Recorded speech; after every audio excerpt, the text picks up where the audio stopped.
जय भोलेनाथ, जय शिव शक्ति। आप सभी का स्वागत है भाद्रपद मास महात्म्य की पावन श्रृंखला में।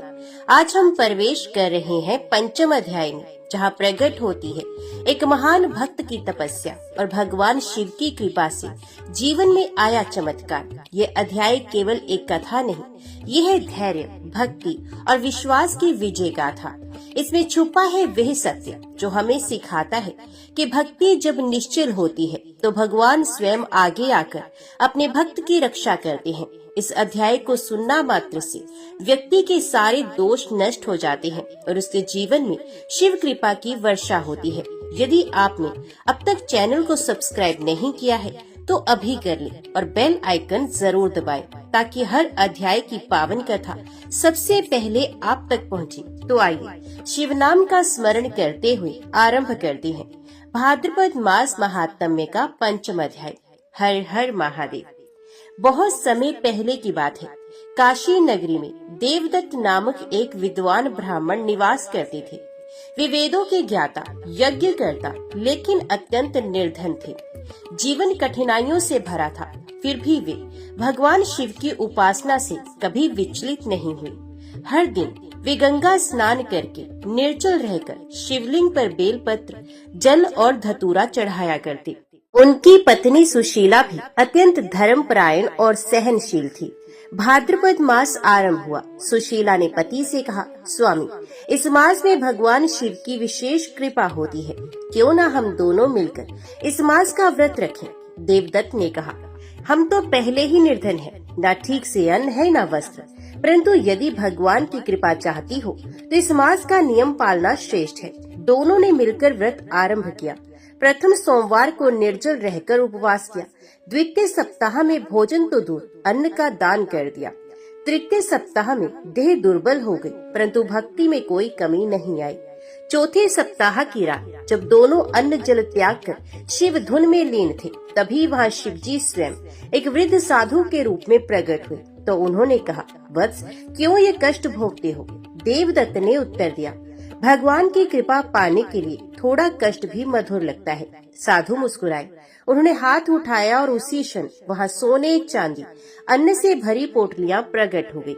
घर में प्रकाश हो गया, वस्त्र, भोजन, सब कुछ। वृद्ध साधु अंतर ध्यान हो गए और तभी गगनवाणी हुई, वत्स देवदत्त, मैं शिव हूँ।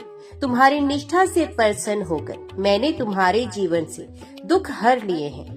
भक्ति जब सच्ची हो तो देवता भी नियम तोड़कर आशीर्वाद देने आते हैं। उस दिन से काशी में ये कथा प्रसिद्ध हो गई। लोगों ने भाद्रपद मास में शिव आराधना को जीवन का लक्ष्य बना लिया। भक्ति केवल साधन नहीं, जीवन का सार है। जो शिव को समर्पित होता है उसके जीवन की हर कठिनाई स्वयं भोलेनाथ हर लेते हैं। ओम नमः शिवाय। हर हर महादेव।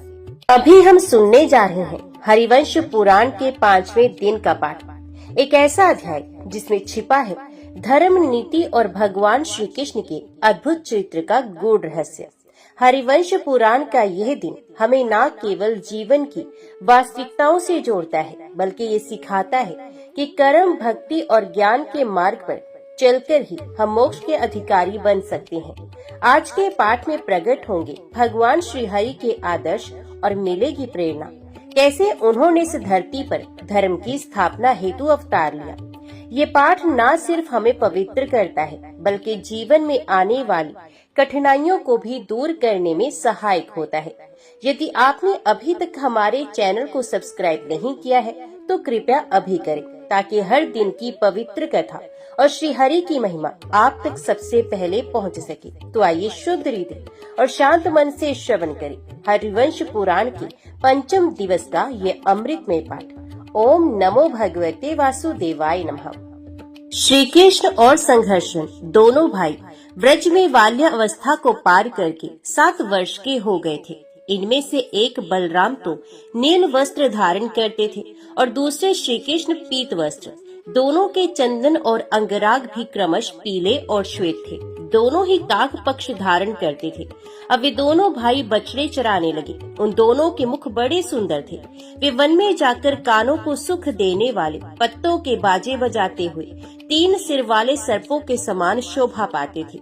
मोर पंख के ही बाजूबंद और कर्ण भूषण पहने तथा पत्तों के ही मुकुट धारण किए वे दोनों भाई वृक्ष के निकले हुए नए पौधों के समान दिखाई देते थे। उनका वक्षस्थल वनमाला से व्याप्त था। कमल पुष्पों के शिरोभूषण और रस्सी के यज्ञोपवीत धारण करके वे दोनों ग्वाल बालों के समान मुरली बजाया करते थे। उनके साथ छींका, तुम्बी और कर्क भी थे। कहीं एक दूसरे की ओर देखकर हंसते हंसाते, कहीं भांति भांति के खेल खेलते और कहीं पत्तों के बिछोनों पर सोकर आंखों में नींद भर लेते थे। इस प्रकार बछड़े चराते, महावन की शोभा बढ़ाते, बारंबार सब और चक्कर लगाते और चंचल गति वाले अश्वगावकों के समान वन में विहार करते थे। तदंतर एक दिन शोभा संपन्न दामोदर श्री कृष्ण ने अपने भाई संघर्षण से कहा, आर्य, अब इस वन में ग्वाल बालों के साथ खेलना संभव नहीं है। हम लोगों ने सारे वन को अपने उपभोग में लाकर इसकी शोभा संपत्ति नष्ट कर दी है। यहाँ की घास चर ली गई और काठ भी तोड़ लिए गए। गोपों ने यहाँ के एक एक वृक्ष को मथ डाला है। जो वन और कानन सघन थे वे अब आकाश के समान सोने दिखाई देते हैं। इन्हें देखकर अब सुख नहीं मिलता। जिनके फाटकों में गोलाकार कुंडे लगे हैं, उन गौशालाओं में भी अमिट शोभा वाले जो वृक्ष थे वे सब गोष्ठ की आग में जलकर नष्ट हो गए।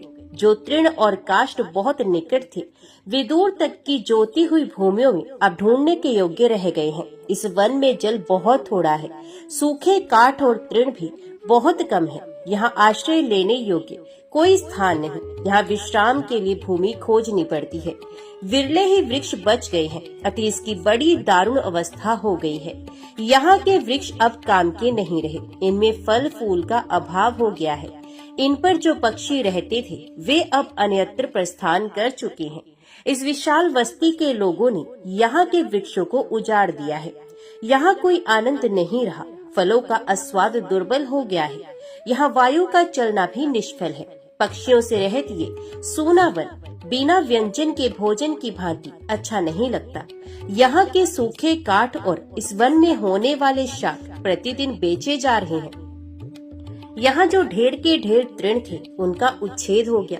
इससे ये व्रज नगर के समान जान पड़ता है। पर्वतों का भूषण है घोष, घोषों का भूषण है वन और वनों का भूषण है गोए। वे गोए ही हम लोगों की परम गति, सबसे बड़ा सहारा है।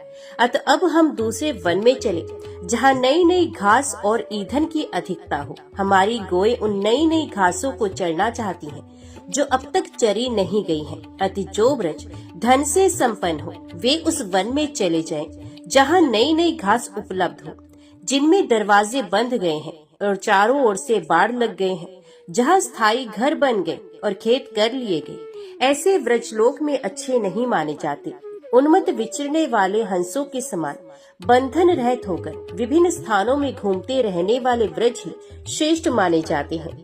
उन्हीं गोबर मूत्रों के ढेर पर जो तृण पैदा होते हैं अथवा अन्यत्र पैदा हुए तृणों पर जब गोबर गोमूत्र पड़ जाते हैं तब उनमें क्षार एवं रसायन के गुण आ जाते हैं। अतः गोए उन घासों को चाह से नहीं खाती तथा वे तृण दूध के लिए भी हितकारी नहीं होते हैं। आजकल इस वन की सारी गलियां स्थल सी हो गई हैं। उनमें घास फूस का नाम भी नहीं रहा। अतः चलिए हम दोनों गौओं के साथ नूतन वन श्रेणियों में बिछे अब शीघ्र ही यहाँ से व्रज को अन्यत्र ले जाना चाहिए। सुना जाता है कि वृंदावन नामक वन बड़ा ही रमणीय है। वहाँ पर्याप्त घास फैली हुई है।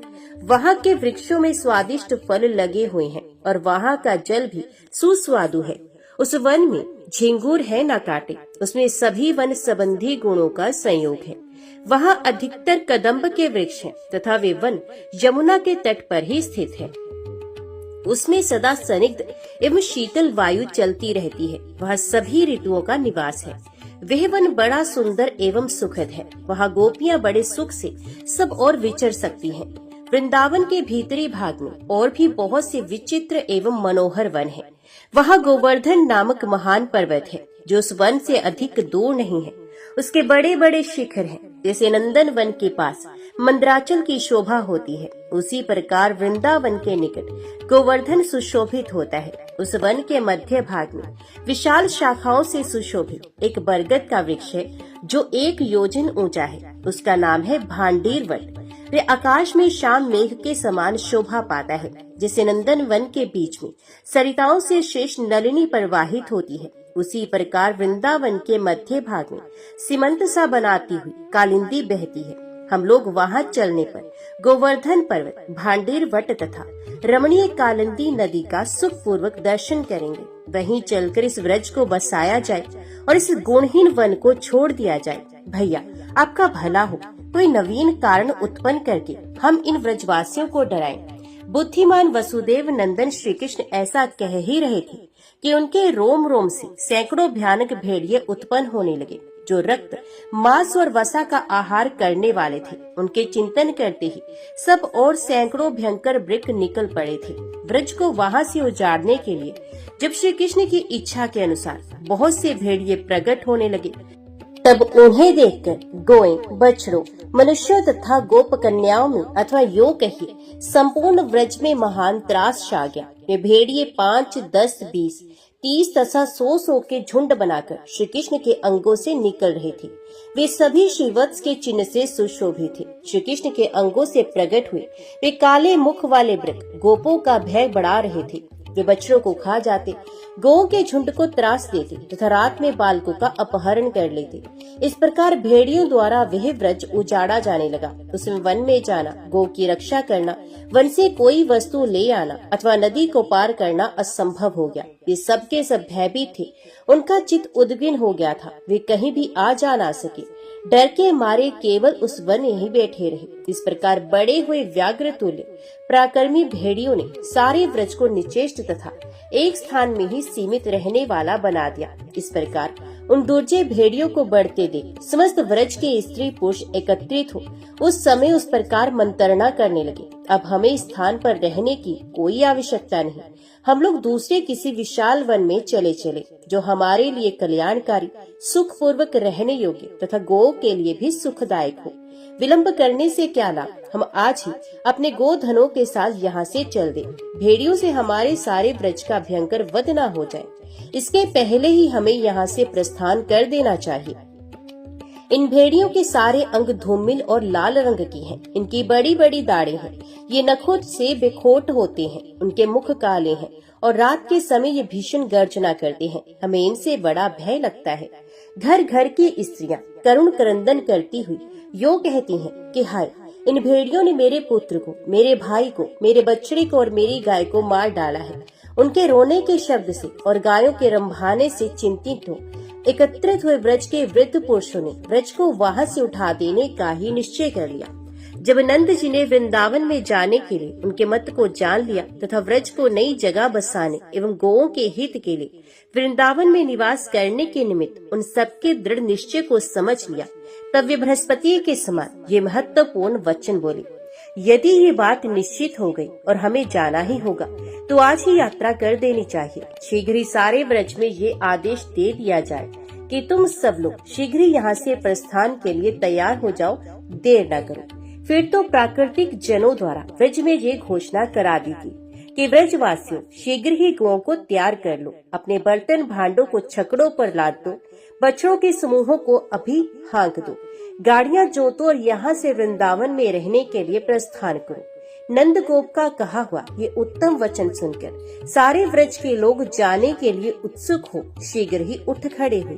इस प्रकार जब वह व्रज वहाँ से उठने लगा तब गोपों का कोलाहल इस तरह सुनाई देने लगा, अरे चलो उठो, हम सब लोग चल रहे हैं, क्या सो रहे हो? जाओ छकड़ा जोतो, गाड़ियों और बछड़ों से युक्त ये व्रज जब जहाँ से उठकर चला उस समय ऐसा भयंकर कोलाहल हुआ मानो वहाँ व्याघ्रों के दहाड़ने की भारी आवाज हो रही हो अथवा समुद्र की गर्जना सुनाई देती हो। सर पर माट और घड़े उठाए गोपियों की पंक्ति जब व्रज से निकले उस समय ऐसा जान पड़ा मानो आकाश से ताराओं की पांत उतर आई हो। उनके नीले, पीले और लाल वस्त्र स्तनों के अग्रभाग पर ऊंचे दिखाई देते थे। उन वस्त्रों से सुशोभित हो मार्ग पर चलती हुई गोपियों की पंक्ति इंद्रधनुष के समान शोभा पाती थी।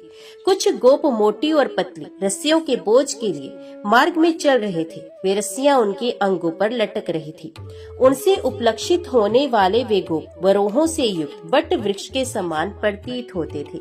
आगे बढ़ते हुए शोभाशाली शकटों के समूह से उस व्रज की ऐसी शोभा हो रही थी मानो पवन की प्रेरणा से वेग पूर्वक चलते हुए असंख्य जहाजों से युक्त महासागर सुशोभित हो रहा है।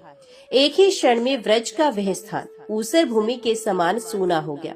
वहाँ जो अन्न आदि द्रव्यों के कण बिखरे हुए थे, उनके कारण उस स्थान पर गौओं की मंडली छा गई थी। तदंतर आगे बढ़ता हुआ वे व्रज वृंदावन में जा पहुंचा और गौओं के हित के लिए बहुत दूर तक फैलकर बस गया। सीमा पर छकड़ों के बाढ़ लगा दिए गए। सारा व्रज अर्धचंद्र की आकृति में स्थित हो गया। बीच के भूभाग की चौड़ाई 1 योजन और लंबाई 2 योजन की थी। बड़ी हुई कंटकी, नील कांटे आदि तथा शाखाग्र भाग को ऊंचे रखकर गाड़े गए कांटेदार वृक्षों के द्वारा वह व्रज चारों ओर से सुरक्षित था।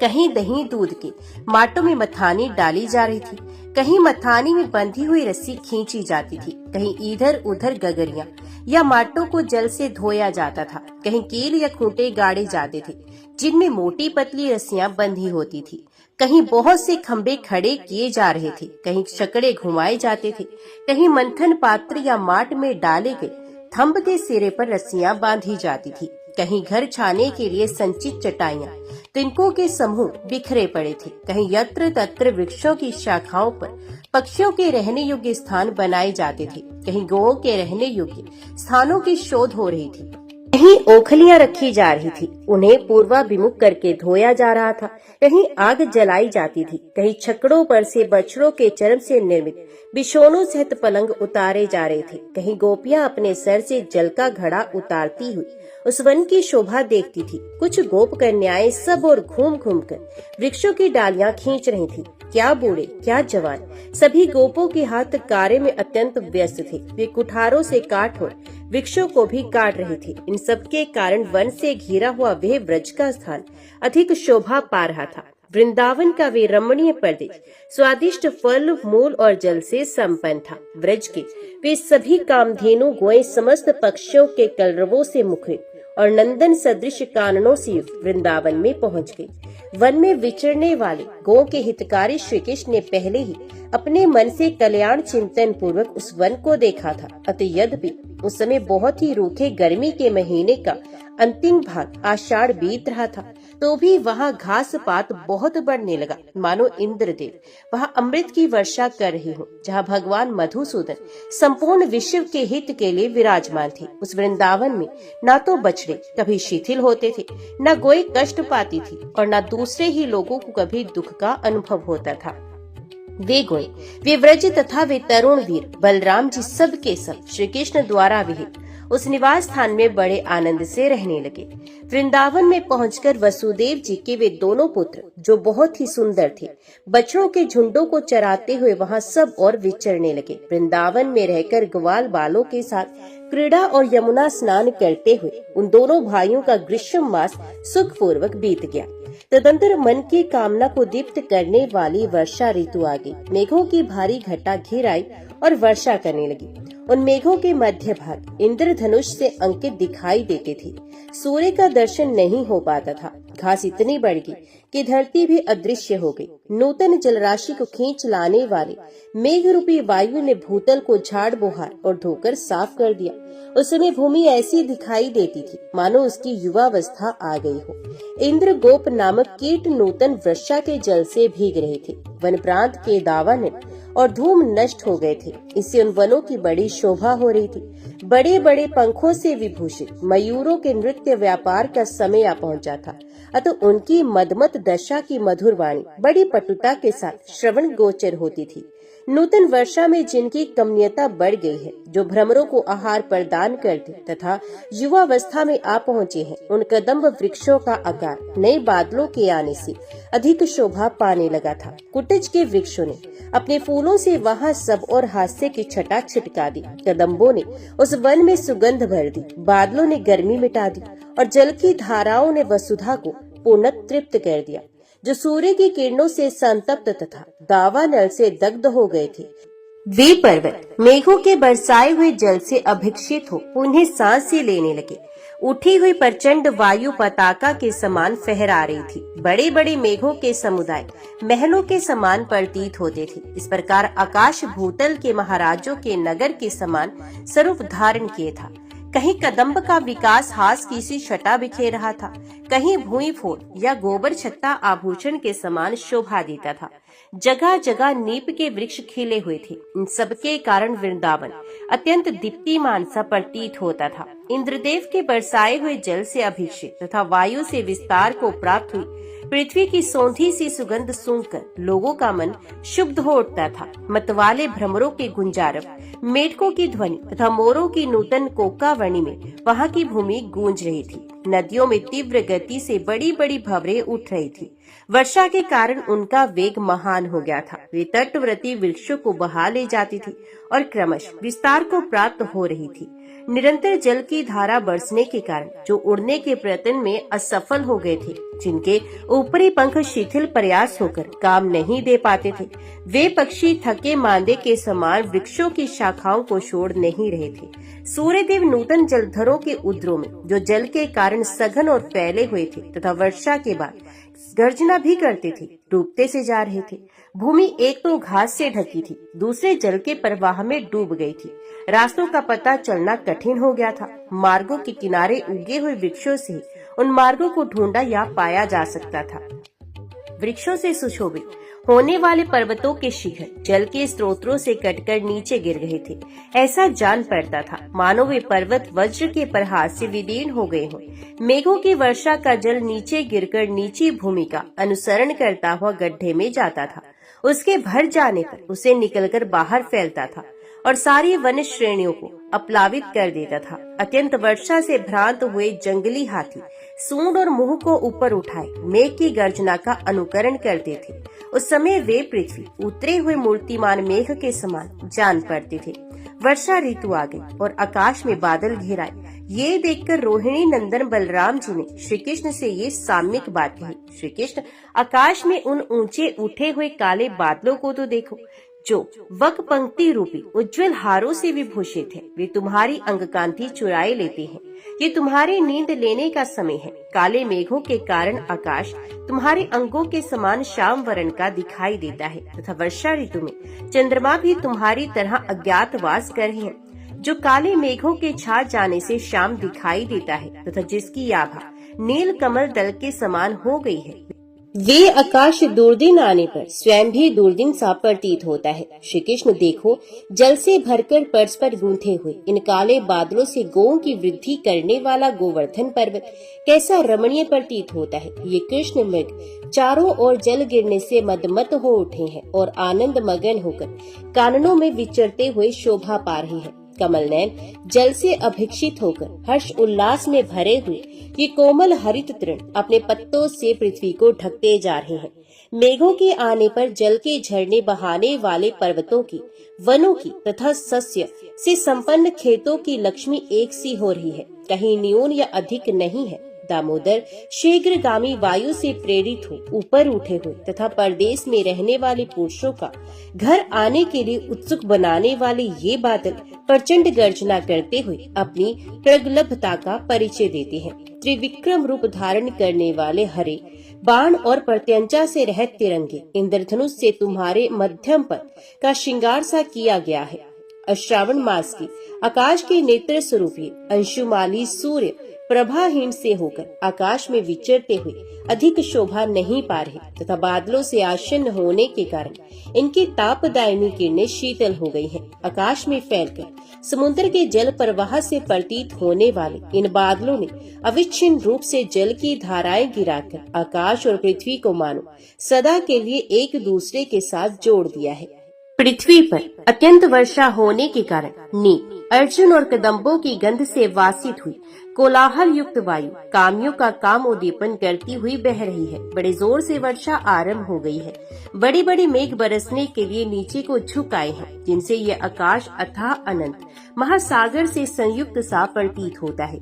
जल की धाराओं का निर्मल नाराज विद्युत रूपी कवच तथा इंद्रधनुष रूपी आयुध को धारण किए हुए यह आकाश युद्ध के लिए सुसज्जित हुआ सा जान पड़ता है। सुमुख श्री कृष्ण पर्वतों के शिखर तथा वनों और वहाँ के वृक्षों की शिखाएं घने बादलों से आच्छादित होकर कैसी शोभा पा रही हैं। अपनी सूंडों से जल छोड़ने वाले गज समूहों की भांति इन काले घने बादलों से आच्छादित हुआ आकाश रंग रूप से समुद्र के समान हो गया है। समुद्र के हिलोरे लेने से उत्पन्न हो चंचल घासों को कंपित करती हुई जल बिंदुओं से उद्दाम गति से चलने वाली शीतल एवं कर्कश वायु बह रही है, जिनमें चंद्रमा भी सोए हुए के समान अदृश्य हो गए हैं।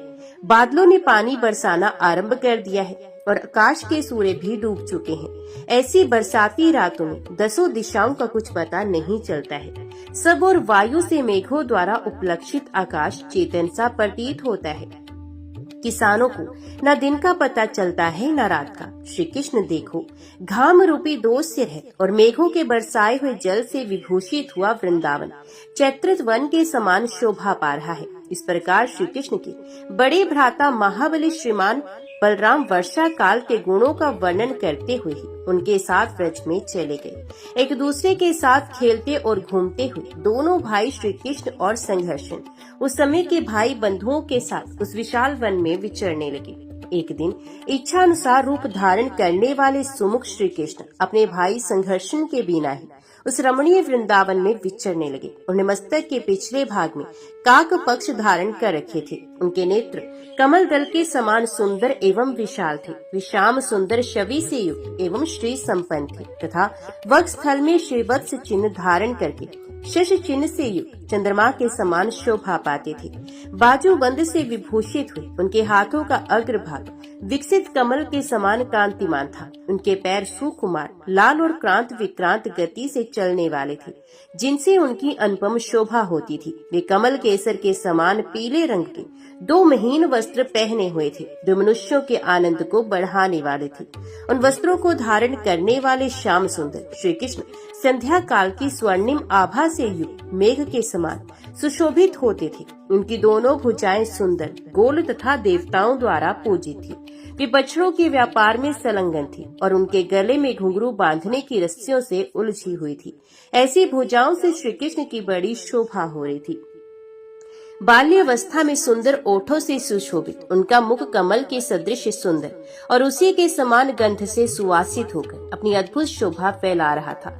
उनका मुखारविंद खुले अलकों से आवृत होकर ऐसी शोभा पा रहा था मानो भ्रमरावलियों से युक्त कमल मंडल सुशोभित हो रहा हो।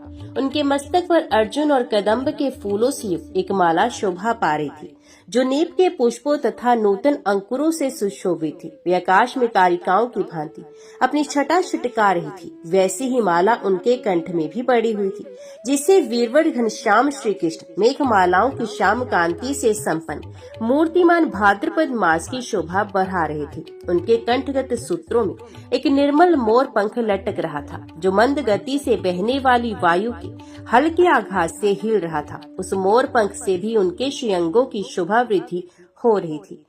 वे वन में कहीं गाते, कहीं खेलते, कहीं भ्रमण करते और कहीं कानों को सुख देने वाला पत्तों का बाजा बजाते थे। किसी समय वन में जाकर तरुण रूप धारण करके गौ को आनंदित करने के लिए इच्छानुसार अत्यंत मधुर स्वर में मुरली बजाया करते थे, जो उस समय के गोपों का प्रमुख वाद्य थी। नूतन जलधर के समान श्याम एवं कांतिमान भगवान श्री कृष्ण गोकुल के आसपास विचरने तथा रमणीय एवं विचित्र वन श्रेणियों में विहार करने लगे। वहाँ मयूरों की केका ध्वनि गूंजती रहती। वे वन पंक्तियां कामी पुरुषों के मन में काम भाव का उद्दीपन करने वाली थी। मेघों की गर्जना की प्रतिध्वनियों से वहाँ सब और कोलाहल मचा रहता था। उनके मार्ग घासों से ढक गए थे। जगह जगह उगे हुए छात्र उनके आभूषण से प्रतीत होते थे। उनमें नए नए पल्लव अंकुरित होते रहे थे तथा वे नूतन जल टपका रही थी। मध्य जनित निश्वास के समान केसरों की नूतन गंध से वे वन श्रेणियां कामनियों की भांति प्रतिदिन बारंबार उच्छ्वास ले रही थी। वृक्षों के समूह से निकली हुई नूतन वायु से सेवित हुए श्री कृष्ण उन सौम्य वन राज्यों में बड़े आनंद का अनुभव करने लगे। एक दिन उस वन में गौओं के साथ भ्रमण करते हुए श्री कृष्ण ने वहां एक वृक्ष को देखा, जो बहुत ही ऊंचा तथा सभी वृक्षों में बड़ा था। अपने पत्तों के संचय से अत्यंत घना प्रतीत होने वाला वे वृक्ष पृथ्वी पर मूर्तिमान मेघ के समान खड़ा था। अपनी ऊंचाई से उसने आकाश के आधे भाग को रोक लिया था और वे पर्वत के समान विस्तृत आकार धारण करता था। नीले एवं चितकबरे रंग वाले बहुत से मोर उस वृक्ष का सेवन करते थे। ये मूंगे के समान लाल लाल घने फलों के द्वारा इंद्रधनुष सहित मेघ के समान जान पड़ता था। उसकी एक एक शाखा विशाल ग्रह के समान प्रतीत होती थी। लताओं और फूलों से वे अच्छी तरह अलंकृत था। उसकी विशाल जड़ें बहुत दूर तक फैली हुई थी। वे अपने ऊपर वायु और मेघ को भी धारण करता था। ऐसा जान पड़ता था कि वह वृक्ष उस प्रदेश के दूसरे सभी वृक्षों का आधिपत्य सा कर रहा है। उसके कर्म बड़े शुभ थे। वे वर्षा और धूप का निवारण करता था। वे बरगद का वृक्ष था और पर्वत शिखर के समान प्रतीत होता था। उसका नाम था भांडीर वट। उसे देखकर भगवान ने वहीं निवास करने का विचार किया। उस वट के भी नीचे समान अवस्था वाले वत्सपाल मित्रों के साथ श्री कृष्ण दिन भर बड़े सुख से रहे। पहले अपने धाम में रहते समय उन्हें जैसे सुख का अनुभव होता था, वैसा ही वहाँ भी हुआ। वहाँ खेलते हुए भांडीर वासी श्री कृष्ण को उस समय बहुत से ग्वाल बाल जंगली खिलौने देकर प्रसन्न करने की चेष्टा करते थे। दूसरे ग्वाल बाल मन ही मन प्रसन्न हो अनेक प्रकार के गीत गाते थे। अन्य गोप बालक जिन्हें श्री कृष्ण की वे मधुर क्रीड़ा बहुत ही प्रिय थी अथवा जो श्री कृष्ण विषय अनुराग को ही अपनी प्रिय वस्तु मानती थी, जो श्री कृष्ण का ही यशोगान करने लगे। उन ग्वाल बालों के गाते समय बलवान श्री कृष्ण पत्तों के बनाए हुए वाद्यों के बीच बीच में मुरली, तंबूरा तथा बीन बजाते थे।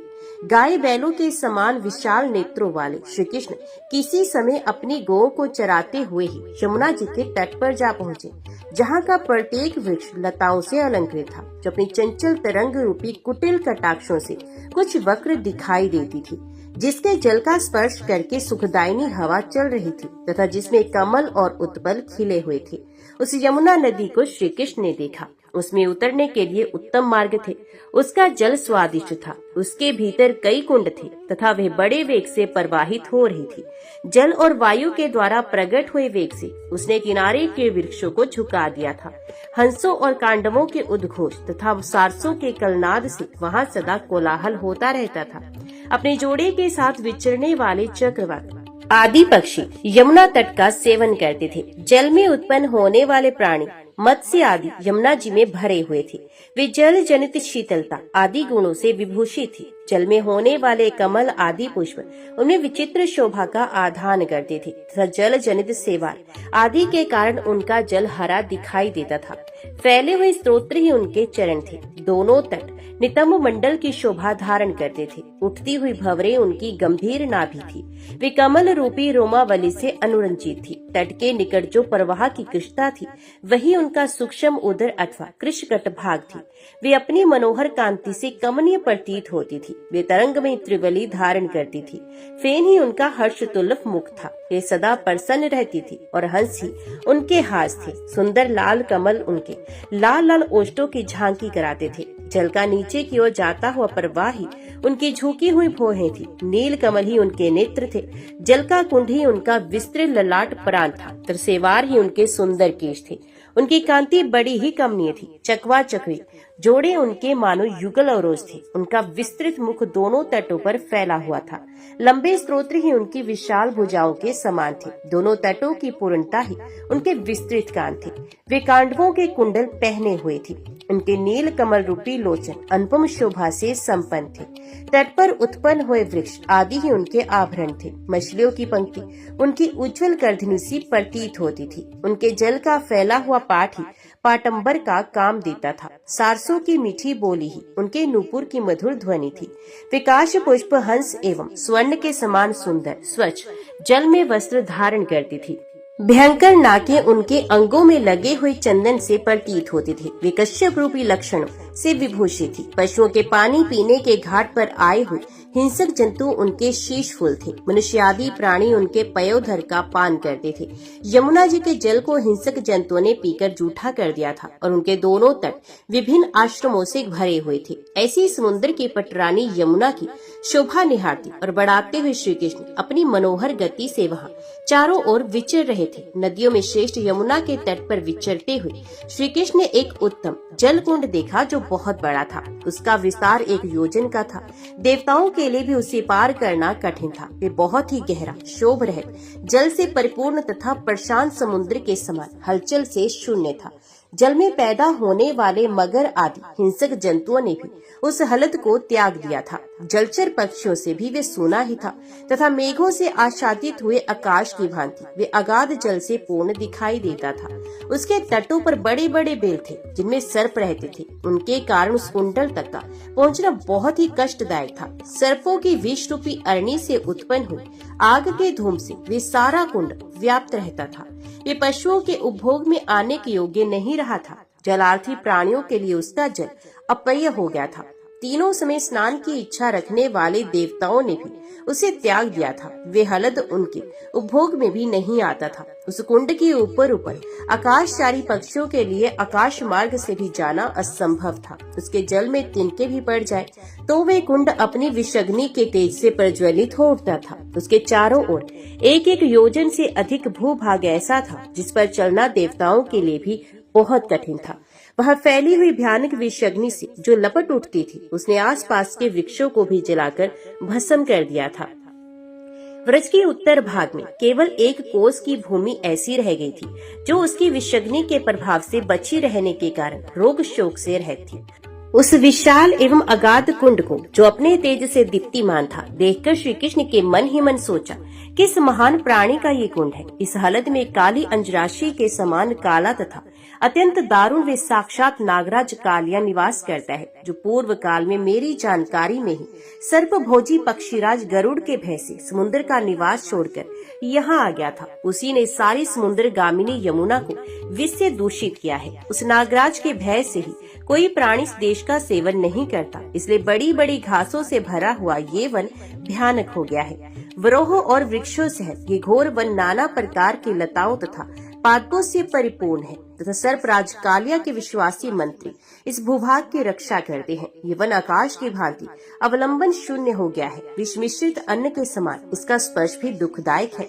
कालिया के उन विश्वसनीय सचिवों द्वारा ये सदा सबोर से सुरक्षित है। इस हालत के दोनों तट सिवार कमल तथा छोटी छोटी लताओं से भरे हुए वृक्षों से सुशोभित होते हैं। मुझे यहाँ तक पहुँचने के लिए मार्ग बनाना होगा। इस दृष्टि से मुझे इस नागराज का दमन करना है, जिसे जल देने वाली ये नदी कल्याणकारी जल का आश्रय हो सके। इस नाग का मेरे द्वारा दम हो जाने पर यहाँ की नदी समूचे व्रज के उपभोग में आने योग्य हो जाएगी।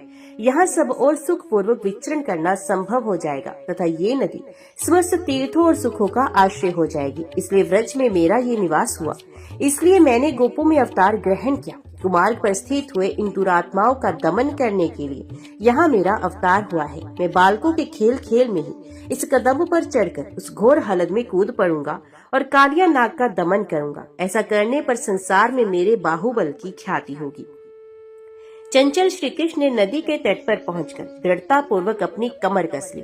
फिर प्रसन्नता पूर्वक कदम्ब की शाखा पर चढ़ गए। मेघ के समान श्याम शरीर वाले कमल नयन श्री कृष्ण ने कदम्ब की शाखा से लटक कर कालिया देह के बीच में कूदते समय बड़े जोर का शब्द किया। श्री कृष्ण के वहां कूदने से यमुना के उस कुंड में हलचल पैदा हो गई। बड़े वेग से जल उछलकर तट भूमि सहित सिंच उठा। ऐसा जान पड़ा मानो वहां जल से भरा हुआ मेघ फट पड़ा हो। उस शब्द से नागराज का विशाल भवन शुद्ध हो गया और वे सर्प जल से ऊपर को उठा। उस समय उसके नेत्र क्रोध से भरे हुए थे। मेघों के घटा के समान काले रंग वाला वह नागराज कालिया जो कुपित होकर उठा, उसमें उसके नेत्र प्रांत रक्त वर्ण के समान दिखाई दे रहे थे। उसके 5 मुख थे और उनके उच्छ्वास के साथ आग की लपट उठती थी। उसकी जीभ चंचल गति से लपलपा रही थी और मुख में आग भरी थी। वे 5 भयंकर एवं स्थूल सर से घिरा रहता था। अपने अग्नि के समान तेजस्वी विशाल शरीर के द्वारा सारे हालत को पूर्ण करके वे क्रोध से कामता तथा तेज से जलता हुआ सा प्रतीत होता था। क्रोध से जलते हुए उस सर्प के विष अग्नि से कालिया कुंड का जल खोलने सा लगा तथा यमुना का प्रवाह पीछे की ओर लौट पड़ा, मानो वह नदी भयभीत सी होकर पीछे भाग रही हो। श्री कृष्ण को अपने हालत में आकर बालकों के समान खेलते देख कालिया नाग के क्रोध अग्निपूर्ण मुख से उच्छ्वास वायु प्रकट हुई। उस नागराज के मुख से धूम सहित आग की लपटें निकलने लगी। अपनी क्रोध अग्नि प्रकट करते हुए उस प्रलंकार जैसे सर्प ने उस कुंड के आसपास उगे हुए तीव्रव्रती वृक्षों को क्षण भर में जलाकर भस्म कर दिया। उसके स्त्री पुत्र सेवक तथा अन्य बड़े बड़े नाग एवं नागराज जो अनंत बलशाली थे, अपने मुखों से विष जनित धूम मिश्रित भयंकर आग उगलते हुए उन पर टूट पड़ी। उन सभी सर्पों ने श्री कृष्ण को अपने शरीरों के बंधन में बांध लिया। उनके हाथ, पैर एवं सारे अंग निचेष्ट हो गए। वे पर्वत की भांति अविचल भाव से खड़े रह गए। उन समस्त नागराजों ने विष के प्रवाह से मिश्रित जल के द्वारा मलिन हुए अपने तीखे दांतों से श्री कृष्ण को डसना आरंभ कर दिया, परंतु शक्तिशाली श्री कृष्ण मर न सके। इसी बीच में समस्त ग्वाल बाल भयभीत हो रोते हुए व्रज में गए और अश्रु गदगद वाणी में इस प्रकार बोले। गोपों ने कहा, ये श्री कृष्ण कालिया दह में डूबकर मूर्छित हो गए हैं और नागराज इन्हें खाए जाता है, अतः जल्दी आओ, देर न करो। दल बल सहित नंदगोप से कोई शीघ्र जाकर कह दो कि तुम्हारे श्री कृष्ण को सर्प महान कुंड में खींच ले गया है। वे वज्रपात के समान दारुण वचन सुनकर नंदगोप शोक से व्याकुल हो लड़खड़ाते हुए उस विशाल हलद के पास जा पहुँचे। उनके साथ व्रज के बहुत से बालक, वृद्ध और युवतियां भी थी। रोहिणी के युवक पुत्र संघर्षण भी आ चुके थे। ये सब के सब नागराज के जलसत क्रीड़ा भूमि के पास आए। नंद आदि वे सभी गोप नेत्रों से आंसू बहाते और हाहाकार करते हुए कालिया दह के तट पर खड़े हो गए। वे अपनी विवशता पर लज्जित थे। श्री कृष्ण का साहस देख सुनकर आश्चर्य में पड़े थे और उनके जीवन की आशंका से बारंबार शोकार्त हो जाते थे। कोई हाय बेटा हाय कहकर रो देते तो दूसरे हाय धिक्कार है हम सबके जीवन को ऐसा कहते हुए चिंता मगन हो जाते थे। दूसरे लोग अत्यंत दुखी हो हाय हम मारे गए ऐसा कहते हुए जोर जोर से रोते थे। व्रज की स्त्रियां यशोदा की ओर देख चिल्ला चिल्लाकर कहती थी, हाय यशोदा तू बेमौत मारेगी, क्योंकि अपने प्यारे लल्ला को आज इस नागराज के वश में पड़ा देख कैसे रही है। हाय ये सर्प के शरीर से आबद्ध हो मृत्यु की भांति घसीटा जा रहा है। यशोदे निश्चय ही तुम्हारा हृदय लोहे का बना हुआ दिखाई देता है। अरे पुत्र की इस दशा में देखकर तुम्हारी छाती फट क्यों नहीं जाती। हाय हम देखते हैं नंद बाबा अत्यंत दुखी हो कालिया दह के निकट लला कन्हैया के मुख पर अपनी दृष्टि जमाए अचेत से खड़े हैं। हम सब की सब यशोदा जी के पीछे पीछे सर्पों के निवास स्थान इस हालत में प्रवेश कर जाएंगे, किंतु दामोदर श्री कृष्ण को साथ लिए बिना व्रज को नहीं लौटेंगे। सूर्य के बिना दिन कैसा, चंद्रमा के बिना रात्रि कैसी, सांड के बिना गोएं कैसी, तथा श्री कृष्ण के बिना व्रज कैसा। बिना बछड़े की धेनुओं के समान हम श्री कृष्ण के बिना व्रज को नहीं लौटेंगे। उन गोपियों का, व्रज वासियों का तथा नंद बाबा का विलाप और यशोदा जी का करुणापूर्ण रोदन सुनकर श्री कृष्ण के साथ अपने एक भाव और एक शरीर के संबंध को जानने वाले संघर्षण, जो वास्तव में एक ही देह के दो भागों में से एक थे, कुपित हो अविनाशी श्री कृष्ण से इस प्रकार बोले। गोपों का आनंद बढ़ाने वाले महाबाहु श्री कृष्ण, हे कृष्ण वेशी जिसका अस्त्र शस्त्र है उस सर्पराज का अब शीघ्र दमन करो। तात प्रभु ये हमारे समस्त बंधु बांधव तुम में मानव बुद्धि भी रखते हैं और तुम्हें मनुष्य मानकर ही करुणाजनक विलाप करते हैं। रोहिणी नंदन संघर्षण का ये सांकेतिक वचन सुनकर श्री कृष्ण ने सर्पों के उस बंधन को तोड़ डाला और पराक्रम दिखाते हुए अपनी बाहों पर ताल ठोका। तत्पश्चात जल के ऊपर उठे हुए उस सर्प के भारी शरीर को अपने दोनों पैरों से दबाकर श्री कृष्ण अपने हाथ से ही उसके मस्तक को झुकाकर पकड़ लिया। फिर श्री कृष्ण सहसा उसके बिचले विशाल सिर पर चढ़ गए और उसी पर खड़े होकर नृत्य करने लगे। उस समय उनकी भुजाओं में सुंदर बाजूबंद शोभा पा रहे थे। श्री कृष्ण के द्वारा मस्तक के कुचल दिए जाने पर उस सर्प का दिमाग ठंडा हो गया, उसके मस्तिष्क की गर्मी शांत हो गई और वे अपने मुखों से खून उगलता हुआ कातर भाव से बोला, सुमुख श्री कृष्ण मैंने अज्ञानवश आपके सामने क्रोध का प्रदर्शन किया, आपने मेरा दमन कर दिया, मेरा सारा विष नष्ट हो गया। अब मैं आपके अधीन हूँ, अतः आज्ञा दीजिए मैं सदा ही आपके पुत्र और बंधु बांधवों से आपकी क्या सेवा करूं अथवा किसके अधीन हो जाऊं। मुझे जीवन दान दीजिए। उस सर्प को अपने पांचों मस्तकों से परिणत हुआ देख भगवान गरुड़ ध्वज ने क्रोध न करके नागराज कालिया से इस प्रकार कहा, ओ सर्प मैं तुम्हें इस यमुना जी के जल में नहीं रहने दूंगा। तुम अपनी पत्नी तथा भाई बंधुओं के साथ समुद्र के जल में चले जाओ। अब फिर यहाँ इस स्थान पर जा जल में यदि कोई भी सर्प दिखाई देगा तो वे तुम्हारा भृत्य हो या पुत्र मेरे हाथ से शीघ्र मार डाला जाएगा। इस जल की शुद्धि हो जाए, ये लोगों के लिए मंगलकारी हो, इसलिए तुम महासागर में चले जाओ।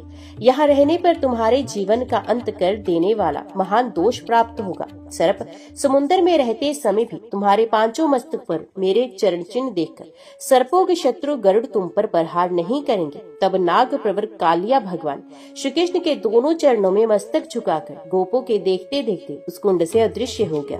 जब वे सर्प हार मानकर चला गया और श्री कृष्ण जल से निकलकर किनारे खड़े हो गए, तब सब गोप आश्चर्य से चकित हो उनकी स्तुति और परिक्रमा करने लगे। समस्त वनचारी गोपों ने अत्यंत प्रसन्न होकर नंद गोप से कहा, गोपराज आप धन्य हैं, आप पर भगवान की बड़ी भारी कृपा है जिससे आपको ऐसा पुत्र मिला। निष्पापनंद, आज से सभी आपदाओं के समय गोपो गो और गोष्ठ ब्रज के लिए ये विशाल लोचन भगवान श्री कृष्ण ही शरण दाता और स्वामी है। मुनियों से सेवित समस्त यमुना का जल अब सबके लिए सुखद एवं मंगल में हो गया। अब हमारी गोएं सदा इसके तट पर चलती फिरती रहेंगी। हम वन में रहने वाले गवार गवारिये हैं।